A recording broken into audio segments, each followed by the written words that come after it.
Hi, good evening. My name is Jerry. Let me start my testimony by saying that for the longest time, I saw God as a great provider, but not as a great father. That one belief shaped my whole relationship with money. This is a testimony about my personal breakthrough. I grew up as an only child of a public school teacher and a construction worker. As a little boy, my mother would occasionally send me to the sari-sari store to utang a can of sardines. And when I was in college, I often had to borrow from wealthier relatives just to pay tuition.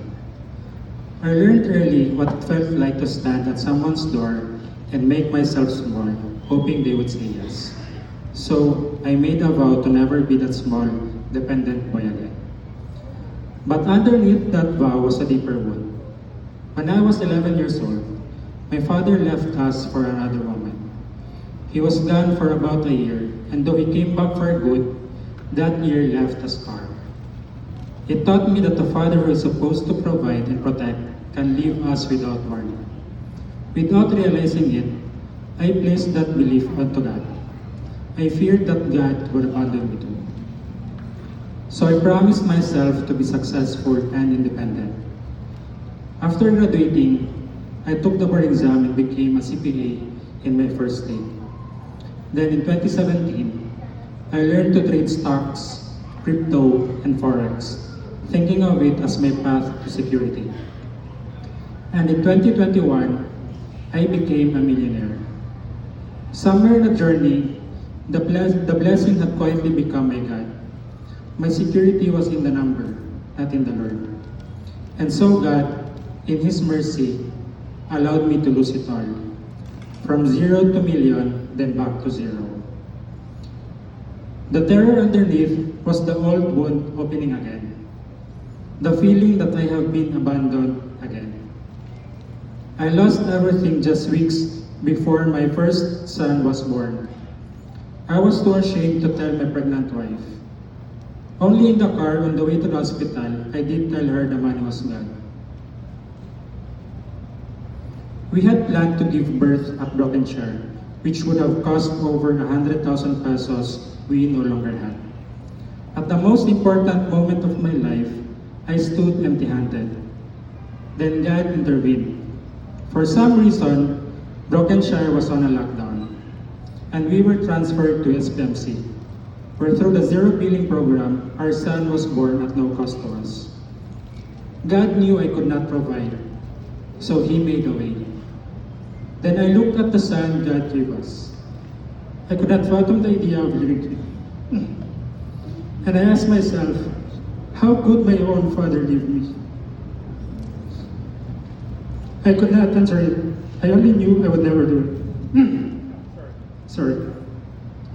Then the financial struggle continued. For months, I could not land a job. There was even a time I had to ask my mother for money just to buy diapers. I was meant to be the provider, but it was my wife who carried us. There were so many sleepless nights, and in my depression, I sought God and called God in humility. And He came through. He didn't change yet my circumstances, but He changed my heart. I realized that the highest place I could ever be is at the feet of Jesus Christ. It was then that I accepted Him as my Lord and Savior. And holding on to His word in Deuteronomy 31:6, be strong and courageous. Do not be afraid or terrified, for the Lord your God goes with you. He will never leave you nor forsake you. Then in April 2022, God opened a door I never saw coming. I got a remote work as an accountant serving US-based clients. That one blessing reshaped our family. It gave my wife the freedom to leave a stable government job and embrace her calling as a full-time mother. Together, we chose to parent with intention, to homeschool our children, and nurture not just their minds but their faith and character. And it gave me the rarest gift a father could ask for, to be fully present and faithfully providing. And the rebuilding began. For the first time, I was not trusting a number. I had no number left to trust. All I had was God, and I know He did not live. He was there in the losing, and He is there in the rebuilding. As Paul would put it, I know what it is to be in need, and I know what it is to have plenty. I have learned the secret of being content in any and every situation, whether well-fed or hungry, whether living in plenty or in want. I can do all this through Him who gives me strength. Real provision was never financial. It was a father who would never leave. The same father who provided for my son's birth when I had nothing. God never promised me a perfect life without lack or loss. What He promised was Himself. That is my breakthrough far greater than millions, and a life where I no longer have to choose between providing and being present. That same grace changed how I see my earthly father. To this day, he has never said sorry, and we have never spoken about it. For a long time, I waited for those words. But when I understood how much my Heavenly Father had forgiven me when I deserved nothing, I could no longer hold my earthly father's debt against him. He has not said sorry, but I already forgiven him because I was forgiven first. We are so grateful to our D group because they have been with us throughout our walk. Now we are faithfully walking with the Lord, volunteering here in CCF Bahangin, and we are also leading our own D groups. And this is what I have learned about restoration. Our Father does not simply give back what we lost, He gives us back ourselves, redeeming the very years the locusts have eaten and filling our empty hands. Not always with what we ask for, but always with more of Himself, God the Father. As Romans 8:28 puts it, and we know that in all things God works for the good of those who love Him, who have been called according to His purpose. I am Jerjan B. Albert, once broken, now redeemed, and restored by God, my Father. To Him all the glory, honor, and thanks. Praise God. Such a inspiration. And may I request Sis Joyce and the family of Bro Ringo. Naglibo ko yung name kanina as I was going down kay Ingon mo ko si Bro Eric Ringo yung name. So miss tutak sa puno na Ringo Star. Boto kong suti pangalan niya.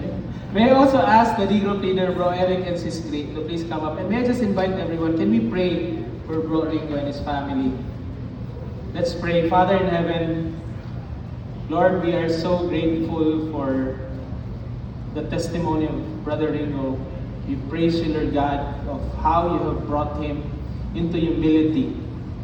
Lord, you did not allow breakthrough to happen in his life during those times when he was up there, at least for his understanding. But Lord God, when he was at the lowest point of his life, but he was at the highest point with you, down on your feet, coming in humility, you have given him the peace, the understanding, and the wisdom of looking at life that is far beyond measure, far beyond mere understanding, but looking at life beyond eternity and spending it with you. Lord, we praise you for the life that he's living, how he's leading his family. And we thank you, Lord God, for the intentionality of Brother Eric and Sis Cree in discipling them. We pray, Lord God, that you continue to bless them and guide them as they continue to grow in love with you more and bring more people closer to you. All this we ask in Jesus' name we pray. Amen. Thank you so much, bro.